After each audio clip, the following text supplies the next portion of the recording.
this town of Weewahitchka, where Gulf is located, the guards would say, "Welcome to Weewahitcha."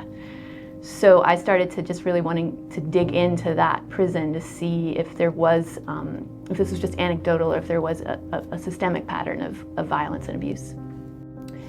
The Gulf Correctional Institution report is the product of about 2 years of investigation. We corresponded with over 200 incarcerated people and their families. We interviewed in depth, sometimes multiple times, 95 people. We requested through public records requests about 20,000 pages of prison records. We reviewed about 1,100 incidents that included allegations of excessive force, contraband, drug use, failures to protect people from violence. And this report it describes all of that and some of the underlying causes of the violence in depth with all of our sources. Officers respond to small and big provocations with vicious beatings, kicking, punching people all over their bodies, hitting them with their walkie-talkies, choking people, spraying them at close range with pepper spray in their eyes and their mouth and their ears, sometimes pulling down their pants and spraying them with pepper spray between their buttocks. What they call strip, which is officially called property restriction. So let's say somebody has a messy cell or hung a sheet over their window. Then the officers come in and they say, "Give me all your stuff." And I mean all of their stuff, their mattress, their bedding, their linens, their clothes, so they're left in their underwear, their hygiene products. And they leave them like that for 3 days. So you're sleeping on a steel bunk in your underwear. All of this violence that I'm describing and these punishments is just daily reality at Gulf. The ratio of officers to incarcerated people.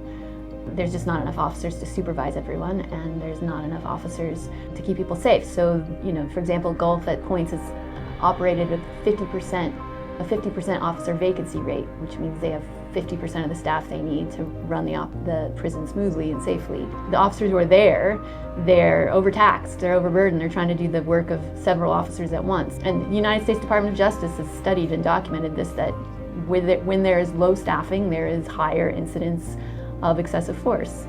We reviewed 1,100 incidents, and these are incidents alleging excessive force, failures to protect, contraband, gang violence, drug abuse. And of these 1,100 incidents, so many are alleging officer misconduct, but yet only 5% of those incidents resulted in any sort of referral for discipline. If you don't have a warden, an assistant warden, and a captain who are proactively setting a tone of ethics, of professionalism, maybe they're looking the other way, maybe they're ignoring it, maybe they're facilitating the violence, which they are at Gulf, then the violence is endemic. One of the reasons it's very difficult to hold the system accountable is because something called the blue wall or the code of silence. That's what we refer to with this culture of the correctional officers or any law enforcement officer to protect their own, to keep silent, to refuse to rat any fellow officer out. You have an incarcerated person who tries to file a lawsuit or even just report it, and then you've got this wall of correctional officers saying that the incarcerated person's lying. It becomes us versus them, and the correctional officers are given the benefit of the doubt. They're the ones who are believed, where the incarcerated person is not. There's excessive force and there's gang violence in almost every prison. That's just part of the prison experience. We haven't figured out, even though there are models in other countries, we haven't figured out how to run a humane or at least safe prison system. One of the other things the department does is they have these allegations of force or misconduct, and instead of actually firing someone, they just transfer them down the road to another institution. If you don't hold officers accountable, if you just shift them around, they know they can act with impunity, and they do. Outside scrutiny of prison conditions, whether it be through lawsuits, whether it be through investigations or media reports or general exposure, it slowly but surely starts to force change. And it is common in the Deep South, is this connection between our history of enslaving people and these prisons. So, Gulf is located in the same region of the country, in the Panhandle, that built its economy on the backs of enslaved people.